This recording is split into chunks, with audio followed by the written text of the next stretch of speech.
જય ગુરુદેવ. Hello. Hello. હા, જય ગુરુદેવ. જય ગુરુદેવ. હવે બાપુ એક પ્રશ્ન હતો. હા ગુરુ ગાદી એટલે શું?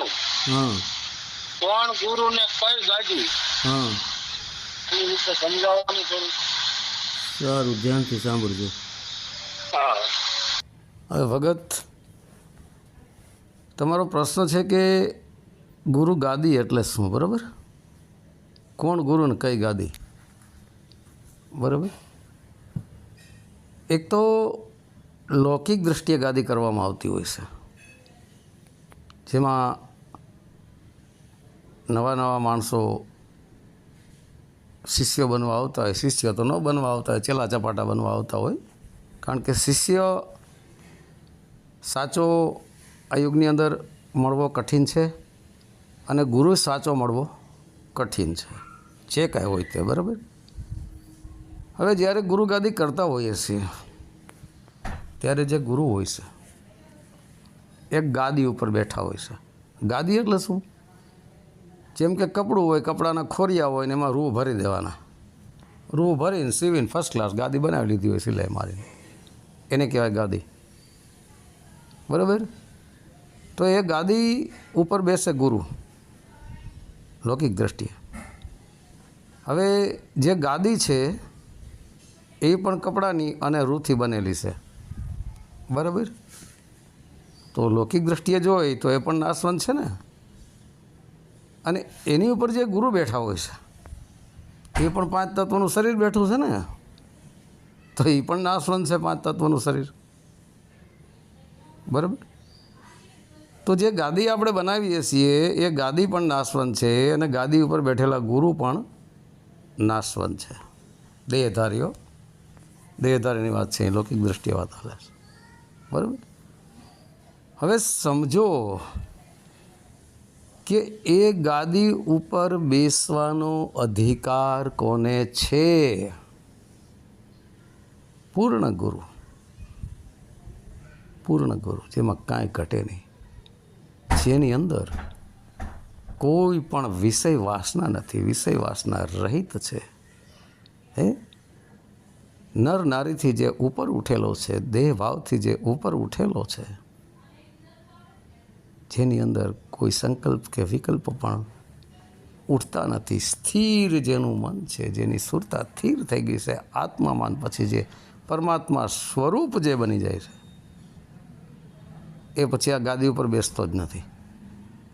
શું ગાદી એમ? હે, ચેલા ચપાટા નીચે બેઠા હોય અને ઢોંગી પાખંડી ગુરુ ગાદી ઉપર બેઠો હોય, એ તો ભેદભાવ થયો, ઊંચા નીચું થયું કે હું મહાન, હું ભગવાન ને આ બધા અજ્ઞાન, હું જ્ઞાની ને આ બધા અજ્ઞાન. ઢોંગ પાખંડ છે આ બધું.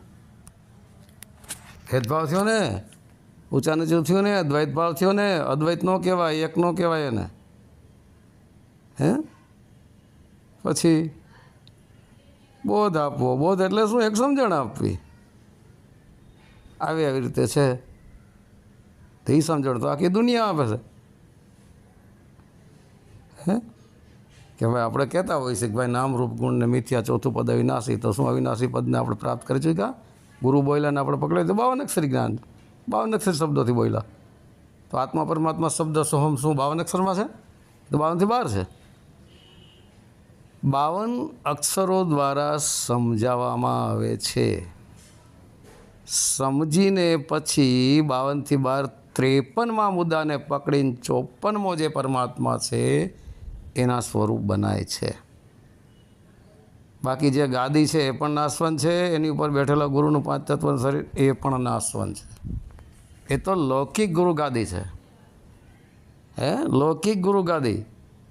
40 સામે ચલા ચપાટા બેઠા હોય ને ગુરુ ભગવાન બનીને ઉપર બેઠો હોય ને પછી હે આવે ને સાંભળે ને એને બતાવવામાં આવે ને ત્રિકુટી સમજાવવામાં આવે ને બધું આવું. ત્રિકુટી નથી બોલવી મારે, બરાબર? એ બસ કટકે પર્દાફાશ તો કરી જ નાખ્યો ત્રિકુટીને, બરાબર? તો હવે પહેલો મુદ્દો એ છે, પછી બધા સ્ટેપ બાય સ્ટેપ, જેમ કે આપણે બધું, હું તો આ નિરાતમાં છું એટલે કહું છું, કારણ કે હું આવી ઢોંગ પાખંડ વસ્તુ નથી માનતો. મને તો મારા ગુરુએ ચાદર આપી તોય મેં કીધું ગુરુદેવ આ ચાદર વિધિ મારી તમે શું કરો છો, મારી શું કામ ચાદર વિધિ કરું, મારે કાંઈ એ કે ચાદર વિધિ કરવી પડે, તું જેટલા જીવો તરે ને એટલાને તારી શકે એટલા માટે. મેં કીધું હું કોણ જીવોને તારનારો, મારું હું જ કાંઈ સૌ નહીં તો કે ના કે કોઈ પણ મને હું જ હજી બરાબર થઈ રહ્યો નથી, મને જ તરતા નથી આવડતું, હું શું બીજાને તારું. તોય લાલ ચાદર ઓઢાડી દીધી બરાબર. એટલે મેં કીધું ગુરુજી, મારા ગુરુનું નામ હું બધા ઘણા ઓડિયોમાં બોલ્યો છું બરાબર. નાગર બાપા રાજકોટવાળા, પંચાવન બાપાના શિષ્ય બરાબર, નાગર બાપાના અમીર બાપા, એ બે ગુરુભાઈ. હવે તો એમાં મેં કીધું, મેં ગુરુદેવ આ તો છે ને, આ શું છે, આ તમે જે મને લાલ ચાદર ઓઢાડી આ તો કપડાથી બનેલી, આ ચાદર વિધિ તમે મારી કરો છો, તો આ ચાદરની વિધિ તો ઓલા મિલમાં થઈ જ ગઈ છે, અથવા તો વણાટથી વણ્યું હોય ને થઈ ગઈ છે, કરી જ નાખી છે. એક એક દોરો ભેગો કરી, એક એક દોરાની વિધિને ભેગી કરીને ચાદર બનાવીને પછી એમાં રંગ નાખી દીધો લાલ અને રંગી નાખી, એ વિધિ થઈ જ ગઈ ચાદરની. તો આ તમે કઈ ચાદર વિધિ કરો છો મારી? એમ તો કે આ ચાદર વિધિ, આ કહેતા મને પછી ઓઢાડી ચાદર. એટલે મેં કીધું ગુરુદેવ આ છે ને તમે મને ચાદર ઓઢાડી બરાબર છે, હું માનું છું બરાબર, હું ગુરુ આજ્ઞાનું ઉલ્લંઘન નહીં કરું બરાબર, પણ હું શિષ્ય નહીં બનાવવા, તમને પહેલાં કહી દઉં, ચેલા ચપાટા તો બનાવીશ નહીં, કારણ કે શિષ્યો તો મળવા કઠિન છે, ચેલા ચપાટા હું નહીં બનાવું. એમાં જાજા ભાગે કોઈ દુખિયા આવે, કોઈ સંતાન ન હોય સંતાન માટે આવે, કોઈ ધંધા માટે આવે, કોઈ રોગ દૂર કરવા આવે, કોઈ ધન દોલત કમાવાનું કંઈક જાણવા આવે. એટલે આ મારું કહેવાનું તો બધા સ્વાર્થવાળા, ચેલા ચપાટા જાજા ભાગે સ્વાર્થવાળા આવતા હોય, કોઈને નામ કમાવવું એ આવે બરાબર.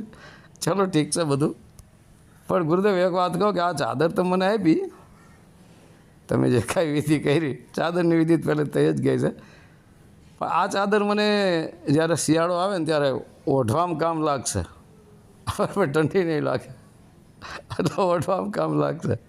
સારું લાવો એટલે મેં કીધું ઓઢીશ શિયાળામાં બરાબર. બાકી તમારી ચાદર વિધિ તો કરી જ નાખી છે, નથી કરી નાખી મારી ચાદર વિધિ કરી જ નાખી છે. એક તો 5 તત્વની ચાદર સીધી ડાયરેક્ટ મારા માતા પિતા દ્વારા પહેરાવવામાં આવી છે બરાબર. પિતાનું શુક્ર, માતાનું રજ મળીને મારું ધરતી આકાશ વાયુની 5 તત્વની આ ચાદર તો મારી બનેલી છે, આ માતા પિતા દ્વારા બનાવવામાં આવી. પછી બીજી ચાદર તમે મને જે ઓઢાડી દીધી કીધું નહીં કે બીજી ચાદર તમે મારી સુરતાની ઉપર આત્મ પરમાત્મ શબ્દ જ્ઞાનની ચાદર ઓઢાડી દીધી. હવે મારે બીજી ચાદરની શું જરૂર છે બરાબર. એટલે આ બધું શું છે, આવું ચાલતું હોય છે બરાબર. એની અંદર ઘણું બધું આવે, પણ મારે હવે એ બધું પર્દાફાશ નથી કરવો બરાબર. એમાં ખેટલો આવે સમજી લેજો બરાબર. એટલે એ નથી કહેવું, છૂટા છૂટો તો હું બધું ઘણું બધું કહી જ ગયો છું બરાબર. હવે એ ગાદી જે છે, રૂની બનાવેલી ગાદી, કપડાના ખોરિયામાં રૂ ભરીને સીવીને રૂની બનાવેલી ગાદી, એની ઉપર જે ગુરુ દેહધારી 5 તત્વોનો બેસે, 5 તત્વોનો શરીર લઈને, એ પૂર્ણતા હોય ને એને જ બેસવાનો અધિકાર છે. સ્વયંને જ પોતાને ખબર ન હોય આત્મ પરમાત્મ શબ્દની ઓળખાઈ ન થયો ને વાતો કરવી છે, મને આત્માની ઓળખાણ થઈ ગઈ છે, હું બીજાને કરાવું છું, મને આત્મજ્ઞાન થઈ ગયું છે, આ ઢોંગ પાખંડ છે. જેને આત્મજ્ઞાન થયું હોય ને બોલતો નથી, કહેતોય નથી. જેને અનુભવ થઈ ગયો નહીં તો આવું બોલાય જ નહીં. આ જ્ઞાન એટલે જાણકારી, 52 અક્ષરી જાણકારી આપે કે તું શરીર નથી, તું મન નથી, તું બુદ્ધિ નથી, તું ઇન્દ્રિયો નથી, તું એક આત્મતત્વ છો બરાબર. તું નામ રૂપને ગુણ મિથ્યા ચોથું બધા વિનાશી, તું આત્મા છો બરાબર. જાગ્રત, સ્વપ્ન, સુસુપ્તિ આ 3નો સાક્ષી તું આત્મા છો, તુરિયા ચોથું પદ બરાબર. આવું સમજાયું પણ નક્કી થયું એ લેવલ પર પહોંચ્યા નહીં, ખાલી કરો બકવાસ છે, કોઈ પહોંચ્યું નથી બરાબર. આ ઢોંગ પાખંડ કરીને દુનિયાને ફસાવાના ધંધા છે, વિશેષમાં કાંઈ નથી. પાઠ વિશે હું વાત કરી ગયો છું બરાબર, કે કોણ પુરુષ કરે કોટવાલી, કોણ પુરુષ પાટે બિરાજે, કોણ ગુરુ ને કોણ શિષ્ય. તો કે ચેતન પુરુષ કરે કોટવાલી બરાબર, આત્મ પુરુષ પાટે બિરાજે, શબ્દ ગુરુને સુરતા શિષ્ય અને દેહને કહીએ પાઠ. આ પણ વાત કરી ગયો છો, બરાબર.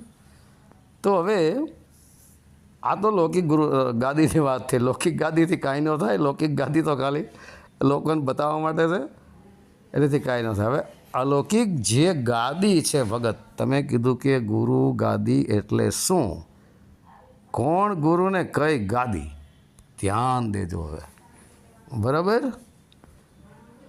તો ગુરુ જે છે અહીં ગુનામ અંધકાર રૂનામ પ્રકાશ, અહીં પરમ ગુરુ વિશે વાત છે, બરાબર. ગુ એટલે અંધકાર, તમામ જેનું અંધકાર મટી જાય અને પ્રકાશ, પરમાત્માનો પ્રકાશ સ્વરૂપ જે બની જાય છે, બરાબર, એ ગુરુ છે. એ ગુરુ છે. હવે એની ગાદી કઈ છે, એની ગાદી કઈ છે, અને ગુરુ ને ગાદી ઉપર બેસાડનારું કોણ? તો ગુરુ જુદા થયા, ગાદી જુદી થઈ, બેસાડનારા જુદા થયા ને. જેમ કે ચેલા ચપાટા, જેનું અહીં શિષ્ય ગણવાલો, શિષ્ય બેસાડનાર થયો ને ગુરુને. તો જે શિષ્ય છે ને એ સુરતા છે, બરાબર. અને ગાદી છે ને એ આત્મા છે, અને આત્માની ગાદી ઉપર પરમ પિતા પરમાત્મા એ ગુરુ છે આખી દુનિયાનો એક જ. એ આત્મરૂપી ગાદી ઉપર પરમાત્મરૂપી ગુરુને બેસાડે છે, અને બેસાડનારી સુરતા છે, બરાબર. તો તમે કીધું કે કોણ ગુરુ ને કઈ ગાદી, તો પરમાત્મા ગુરુ, આખા વિશ્વનો એક જ પરમાત્મા ગુરુ, અને આત્મા ગાદી છે, અને સુરતા બેસાડનારી છે. પણ સુરતા બેસાડે ક્યારે?